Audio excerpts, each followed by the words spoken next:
Hello student, good morning. Welcome to our class CGPS। तो बच्चों, हमने जो है प्रीवियस जो नेक्स्ट जो थे पढ़े थे क्लास में, आपको अध्याय 1 जो है विषय जो पर्यावरण के अंतर्गत बच्चों उसमें पढ़े थे अपन जो है चलो सर्वे करे के अंतर्गत हमने फर्स्ट पार्ट में जो है परिवारों और मोहल्लों गली के बारे में हमने पढ़े थे। उसी का हमने सर्वे के माध्यम से यहाँ पर क्या है इसमें कंप्लीट करने के लिए कहा गया। तो उसी का आगे अपन देखेंगे बच्चों आज फर्स्ट उसमें। अब तालिकाओं को देखकर बताओ, जैसे तुम्हारे फर्स्ट दिया है तुम्हारे मोहल्ले में कुल कितने परिवार रहते हैं। तो हमने जो सर्वे किए थे उसी के यहाँ पर नंबर को लिखेंगे बच्चों, कितने परिवारों को किए थे वहाँ पर, है ना। नेक्स्ट देखेंगे बच्चों यहाँ पर जो दिया गया है आपका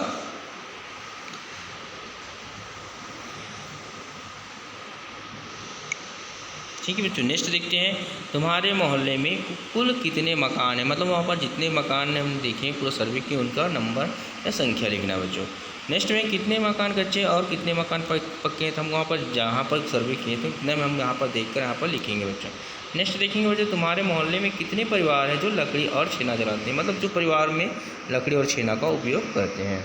नेक्स्ट देखेंगे बच्चों कितने परिवार ऐसे हैं जो गैस का उपयोग करते हैं, केवल गैस ही चलाते हैं वहाँ पर, है ना, उसका संख्या यहाँ पर बताना है। और नेक्स्ट देखिए बच्चों कितने ऐसे परिवार हैं जो मिट्टी के तेल को ईंधन के रूप में प्रयोग करते हैं, मतलब ईंधन का मतलब होता है जो मोटरसाइकिल का उपयोग बोलते हैं ना, तो डीजल के रूप में या घर के उपयोग में किया जाते हैं। नेक्स्ट तालिका देखकर बताओ कि तुम्हारे मोहल्ले या गली में लोगों के क्या क्या व्यवसाय है, मतलब कौन कौन से व्यवसाय वहाँ पर करते हैं, तो अपन देख के बताएंगे। नेक्स्ट देखते हैं बच्चों अपन अगला तालिका जो दिया है सेकंड में फसलों का सर्वे। तो हम देखेंगे फसलों का सर्वे किस प्रकार किया जाता है। तो पता लगाओ कि तुम्हारे यहाँ कौन कौन सी फसलें उगाई जाती है, ये कब बोई जाती है और कब काटी जाती है। तो फसल का नाम देखेंगे बच्चों, सभी लोग फसल में बहुत सारा फसल आते हैं अपन का, चावल, बाजरा, मक्का, है ना, ये सब फसल जो होते हैं बोने का समय जो अभी वर्तमान में किया जाता है बच्चे, अभी जैसे अभी जून में स्टार्ट हो चुका है। अब जो है दीपावली के पहले अक्टूबर नवंबर में इसकी कटाई की जाती है।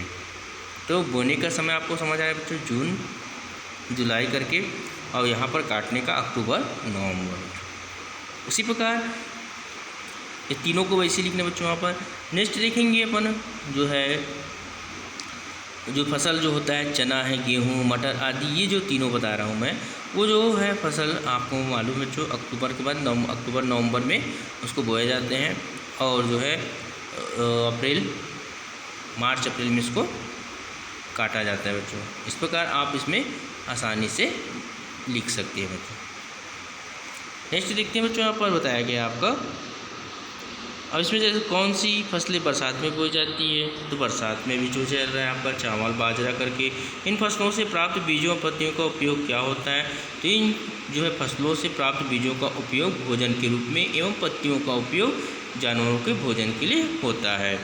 नेक्स्ट देखें कौन सी फसलें बरसात के बाद बोई जाती हैं, तो बरसात के बाद जो बोए जाते हैं बच्चों गेहूँ, है ना, चना, मटर, ये चीज़ को बरसात के बाद बोए जाते हैं, है ना। नेक्स्ट देखेंगे बच्चों पैदल चलने वालों का सर्वे। अब देखेंगे हम पैदल चलने वाले जो चलते हैं उनका हम सर्वे करते हैं। तो आइए देखेंगे। सबसे पहले रामू और इकबाल ने एक दिन अपने शहर के चौराहे पर खड़े होकर पैदल चलने वालों को गिना, मतलब वहाँ पर एक चौराहे में चला गया और वहाँ पर देखा कि कितने लोग पैदल चल रहे हैं। यह काम शाम को 4 से 5 बजे तक किया गया, मतलब 1 घंटा उसने काम को किया देखने का। तो पैदल चलने वालों की संख्या तालिका में दी गई है। गिनने का काम उन्होंने ऐसे किया, जब एक पैदल चलने वाला निकला तो एक जो है खड़ी लकीर का उपयोग किया, वहाँ पर का निशान लगा लिया गया। जब 4 लोग निकले तो 4 खड़ी निशान लगा लिए गए।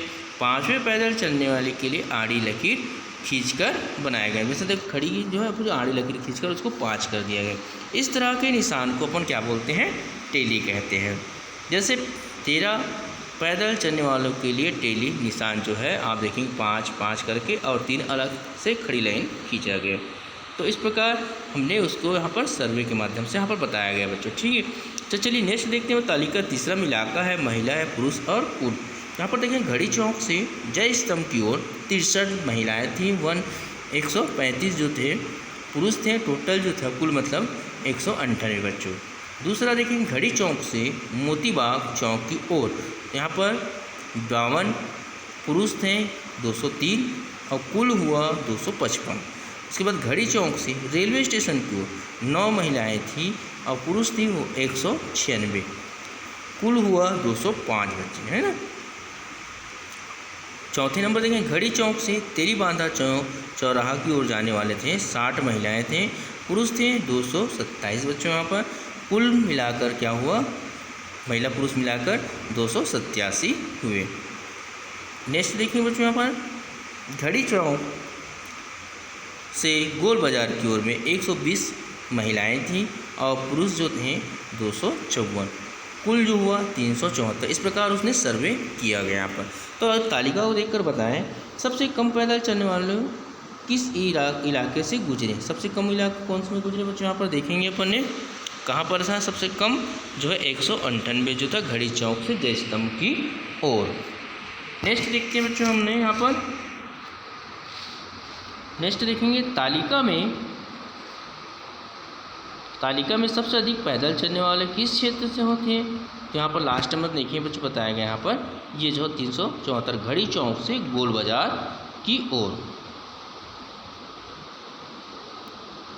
तो इसी प्रकार बच्चों यहाँ पर देखेंगे हम नेक्स्ट सबसे अधिक महिला किस इलाके से पैदल गुजरी, मतलब सबसे ज़्यादा किस इलाके से गुजरी महिलाएं, उसके बारे में यहाँ पर बताएंगे।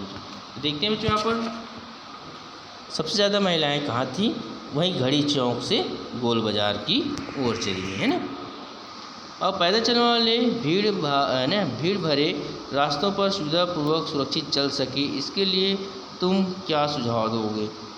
इसके लिए हमें अलग से उनकी पैदल की व्यवस्था करना चाहिए ताकि हम आसानी से इसमें ज़्यादा भीड़ ना हो सके। अब अगला देखेंगे बच्चों अपन यहाँ पर, तो नेक्स्ट जो बच्चों आप यहाँ से अगला जो है नेक्स्ट चैप्टर तीसरे भाग में अपन पढ़ेंगे। आज के लिए बेटा गुड डे।